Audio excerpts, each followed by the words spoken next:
Imagine being handed a story that is not written in ink but is carved into your very being. It's etched into your DNA, your emotions, your memories. It's a story of pain, of limitation, or generational trauma, passed down like a family heirloom. The story just isn't yours. It belongs to those who came before you, and unless you do something to change it, it's a story that you might pass down to those who come after.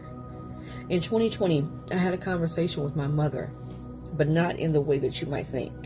My mother had passed a year prior, and this conversation came through the help of a medium. And in this conversation, my mother shared truths about her life that I had long suspected, but never confronted.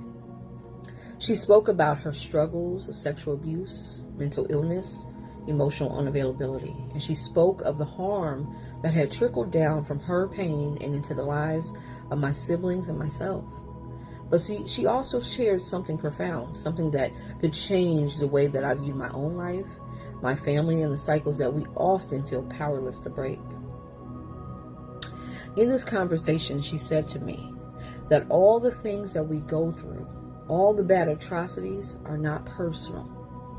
They're spiritual. Now, I'm going to tell you this. At first, I didn't understand it. I sat there with her words. As I reflected on the lessons they carried, I realized that she was inviting me to see beyond the pain and to view it not as punishment, not as something that was meant to define me, but as a spiritual opportunity. Today, I want to share with you the lessons that I've learned from the conversation that I had with my mother and the journey that has set me on, a journey of breaking generational cycles and transforming pain into power, stepping into the role of a healer for my lineage. Lesson number 1, pain and suffering are not personal, they are spiritual. Now, when my mother said this, it forced me to step back and view her life and mine from a higher perspective. Pain is often deeply personal because it cuts to the very core of who we are. It tells us stories about our worth, our identity, and our limitations. But what if we chose to see pain not as an attack, but as a teacher? Through her words, my mother helped me to understand that pain is often a part of a larger spiritual journey, a journey of growth, healing, and awakening. From this perspective, pain is not meant to define us. It's meant to refine us. It reveals the places within us that need to be healed and the patterns that we're meant to break. Also, the strength that we're meant to cultivate. When we begin to view our pain and our struggle through a spiritual lens, we reclaim our power. And we stop asking, why is this happening to me? And we start asking, what is this here to teach me? Lesson number 2, breaking generational cycles is sacred work. During that conversation, my mother asked that the cycle of pain and trauma end with her. She didn't just ask, she pleaded. She saw me and my sisters as the ones who could do what she could not. Breaking generational cycles is one of the hardest things we can do.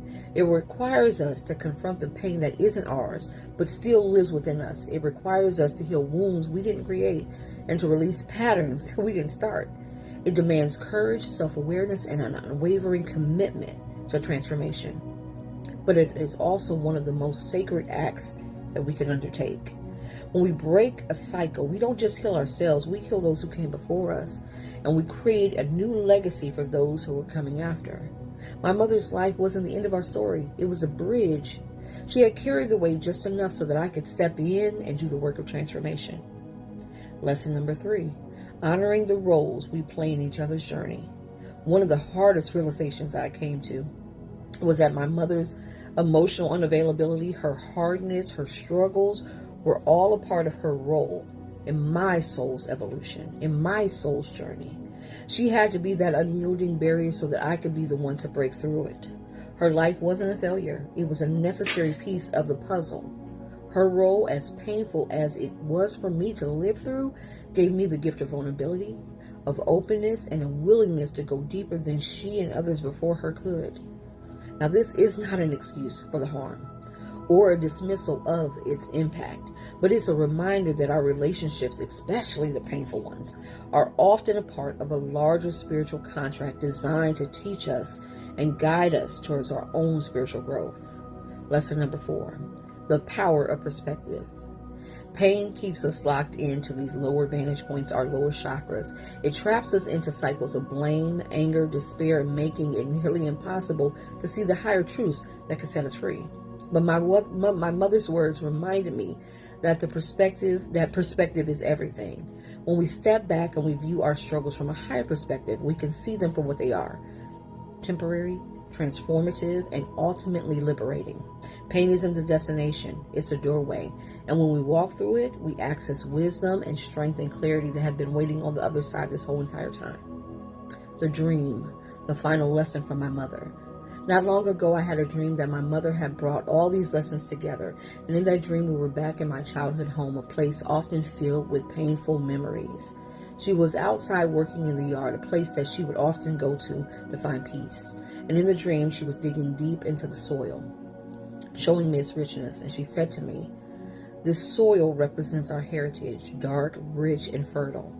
But only if we realize this." She was explaining that the soil, like our lineage, was capable of giving life and growing something beautiful, but only if we realized its potential. When I woke up, I felt this profound sense of peace and clarity. My mother had given me one final reassurance that the work that I've done, the pain that I was able to transform, had created a new foundation for our family. I had taken the darkness of our past and turned it into fertile soil, capable of nurturing generations of spiritual prosperity.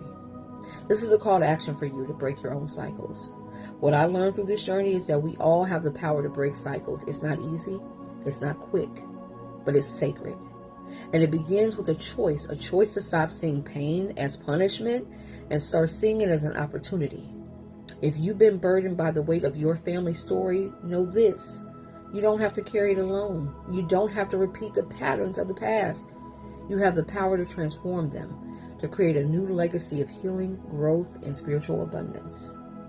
In closing, my mother didn't break every generational curse, but she broke enough to give me a chance to step in and to continue to work.